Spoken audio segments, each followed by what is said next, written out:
भोंगा वाजला की ही मुलं दप्तर आवरतात आणि घराबाहेर पडतात. स्मशानात जाण्यासाठी. हो, बरोबर ऐकलत, स्मशानात जाण्यासाठीच. कारण या गावातल्या स्मशानात दररोज 7 ते 9 रात्रशाळा अर्थात अभ्यासिका भरते. पुणे जिल्ह्यातल्या अडाचीवाडी या गावात हा उपक्रम गेल्या 4 महिन्यांपासून सुरू झालाय. इथं म्हणजे खूप छान अभ्यास होतो. घरी काय होतं, टीव्हीचा आवाज, आजोबा असतात ते बातम्या लावतात, छोटा भाऊ माझा मोबाईल घेतो, त्याची मोबाईलची व्हॉल्यूम जास्त ठेवतो, त्यामुळे अभ्यास होत नाही.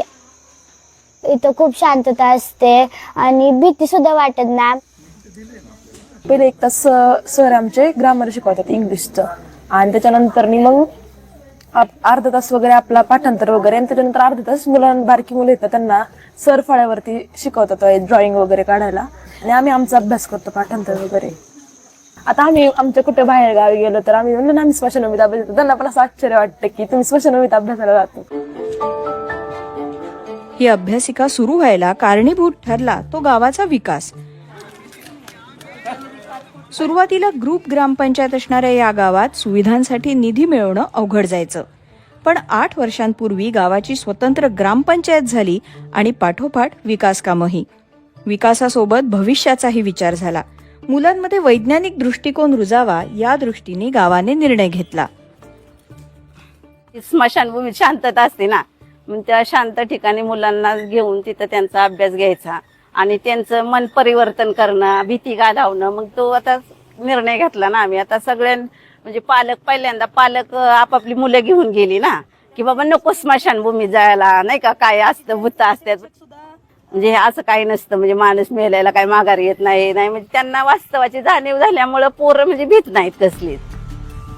गेल्या 4 महिन्यात गावात एक मृत्यू झाल्याने या अभ्यासिकेला 3 दिवस सुट्टी देण्यात आली होती. गावकरी अभ्यासिकेसाठी कायमस्वरूपी शांत जागा बांधायचा विचार करतायत. या वाडीचं जमिनी थोडे आहेत, जास्त जमीन नाही, आणि मग पुढं जर आता भविष्यात पिढी वाढत चालली, जमिनी कमी होत चालल्या, लोकसंख्या वाढत चालली, उत्पन्नाचं साधन आहे तेवढंच आहे. मग आता पुढची पिढी जर शिकली, चांगले पगार पाणी त्यांनी कमवले पैसे, तरच भविष्यात त्यांचा फायदा होणार आहे. ग्रामस्थांनी घेतलेल्या निर्णयाला गावातल्या निवृत्त शिक्षकांची साथ मिळाली. मुलांच्या अभ्यासाचं नियोजन हे शिक्षक करतात. मी रिटायर शिक्षक आहे, ते अनिल सर एक आहेत.